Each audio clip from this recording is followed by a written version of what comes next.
Hey guys, কি খবৰ আপোনালোকৰ? নিশ্চয় সকলোৰে ভালে, আশা কৰোঁ সকলো ভালে আছে আৰু সুস্থ আছে। আজি মই আপোনালোকৰ লগত এটা হেয়াৰ চেৰাম শ্বেয়াৰ কৰিবলৈ লৈছোঁ। যিসকলৰ চুলি বহুত বেছি ড্ৰাই আৰু ফ্ৰিজি, তেওঁলোকৰ বাবে এই হেয়াৰ চেৰামটো আগবঢ়ালোঁ। এতিয়া চাওঁ আহকচোন এই হেয়াৰ চেৰামটোনো কেনেকৈ বনালোঁ। তাৰ বাবে মই দুটা ভিটামিন ইৰ কেপচুল লৈছোঁ। ভিটামিন ইৰ কেপচুল আমাৰ চুলিৰ বাবেই হওক বা স্কিনৰ বাবেই হওক বহুতেই ভাল হয়।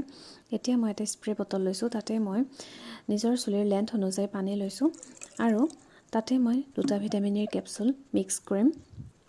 আৰু মিক্স কৰি লোৱাৰ পাছত আৰু এটা বস্তু ইয়াতে মই এড কৰিম, আৰু সেইটো হৈছে এল'ভেৰা জেল। আপোনালোকে যিকোনো এল'ভেৰা জেল ল'ব পাৰে। মই পতঞ্জলি এল'ভেৰা জেলটো লৈছোঁ আৰু প্ৰায় মই 2 চামুচ জোখত এল'ভেৰা জেলটো লৈ লৈছোঁ।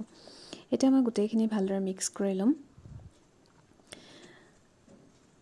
ভিটামিন ইৰ কেপচুল আমাৰ চুলিৰ বাবে খুবেই ভাল হয়, কাৰণ আমাৰ চুলি সৰাৰ সমস্যাও নাইকিয়া কৰে। লগতে যিসকলৰ চুলি বহুত বেছি ড্ৰাই, তেওঁলোকৰ বাবেও বহুত ভাল হয়। এতিয়া গোটেইখিনি ভালদৰে মিক্স কৰি লোৱাৰ পাছত এতিয়া মই ভালদৰে চুলিত স্প্ৰে কৰি ল'ম। স্প্ৰেও কৰিব পাৰে আপোনালোকে, নহ'লে এটুকুৰা কটন বলৰ সহায়তো ব্যৱহাৰ কৰিব পাৰে। এই হেয়াৰ চেৰামটো আপোনালোকে স্কাল্পতো ব্যৱহাৰ কৰিব পাৰে, কাৰণ ইয়াত যিহেতু এল'ভেৰা জেল আৰু ভিটামিন ইৰ কেপচুল আছে, আমাৰ চুলিৰ বাবে দুয়োটাই বহুত ভাল হয়। এতিয়া গোটেইখিনি ভালদৰে স্প্ৰে কৰি লোৱাৰ পাছত মই এনেদৰে ৰাখি থ'ম। আপোনালোকে এনেকৈ এই হেয়াৰ চেৰামটো ঘৰতে ব্যৱহাৰ কৰি চাবচোন, খুবেই ভাল হয়। আৰু মোৰ ভিডিঅ'টো যদি চাই ভাল লাগিল, তেতিয়াহ'লে এটা লাইক কৰিবলৈ নাপাহৰিব আৰু মোৰ চেনেলটো ছাবস্ক্ৰাইব কৰি দিব আৰু কাষতে থকা বেল আইকনটো প্ৰেছ কৰি দিব, যাতে মই দিয়া সকলোখিনি ভিডিঅ'ৰ ন'টিফিকেশ্যন আপোনালোকে সোনকালে পায়। আৰু এতিয়া গোটেই চুলিখিনিতে মোৰ হেয়াৰ স্প্ৰে কৰা হৈয়ে গ'ল।